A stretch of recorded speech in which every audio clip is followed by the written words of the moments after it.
Proceed. Give him the mic. You are giving the next.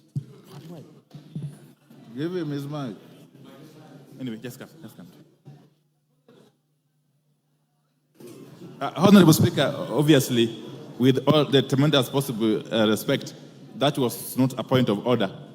The Honorable Chair can actually advance that argument when he gets time to reply. Honorable Speaker, let me proceed this way. That Kenyans are already overtaxed. In fact, if you look at Kenya vis-a-vis the rest of the world, you would be forgiven to conclude that Kenyans are some of the most taxed human beings on earth. And therefore, any responsible government would be looking at ways to lessen the tax burden on Kenyans, not to increase it, Honorable Speaker, as this bill is attempting to do. Honorable Speaker, in spite of the recommendations in the report, which look very flowery, Honorable Speaker, we have always been reminded that the devil is in the details. I am aware, even though this is not part of the finance bill, that there are plans to increase the levy on roads maintenance. I know, of course, the amendment will come separately. Yes.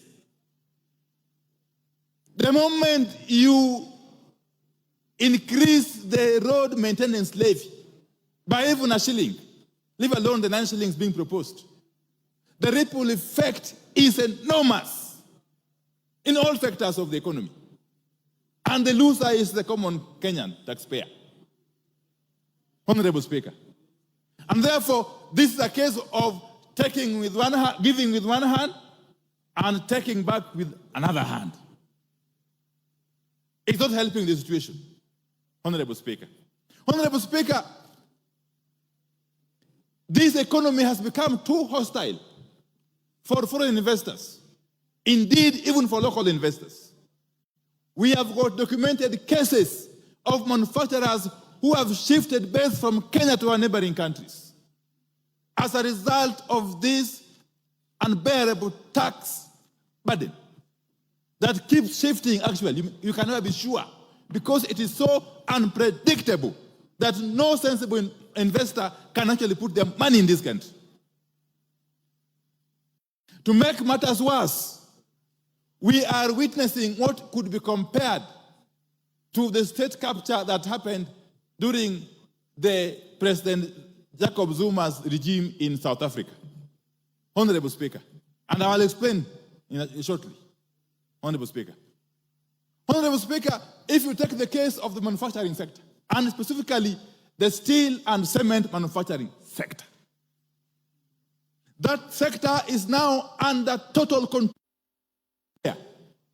Who is being assisted as we watch? Indeed, Parliament is complicit.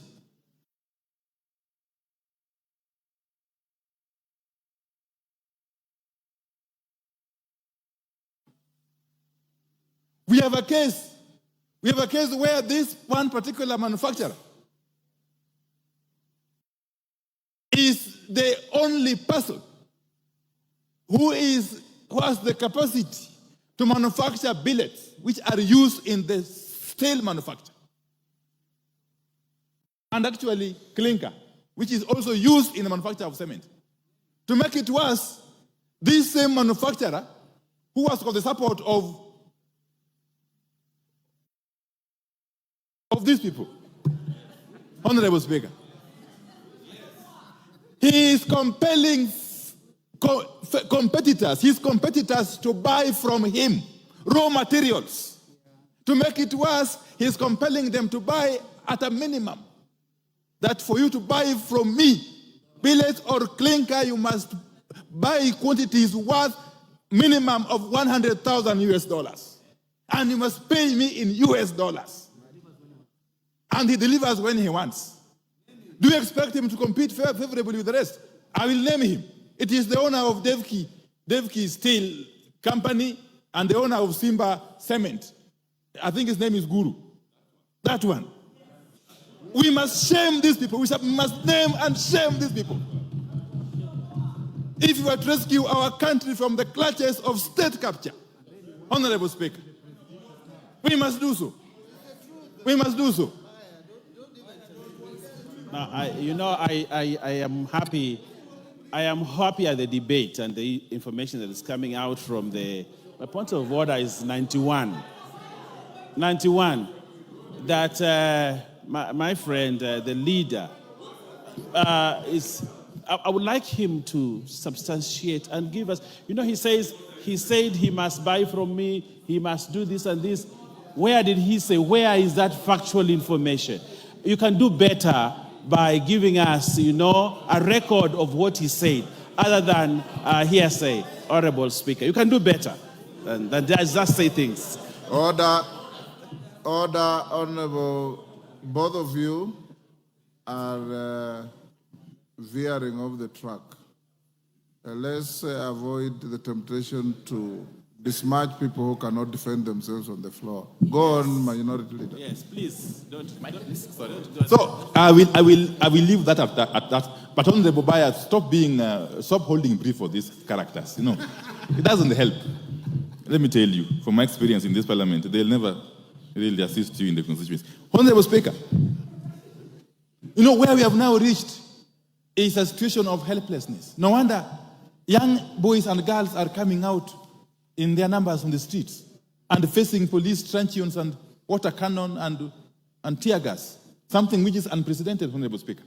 It reminds me of a play by the celebrated Professor Francis Mbuga, that is Betrayal in the City. Honorable Speaker, you are a literature person. If you read that play,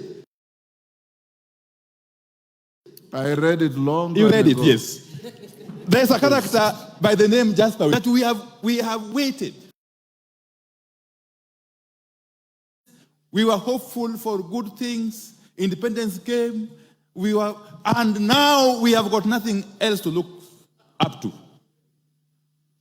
or forward to, Honorable Speaker.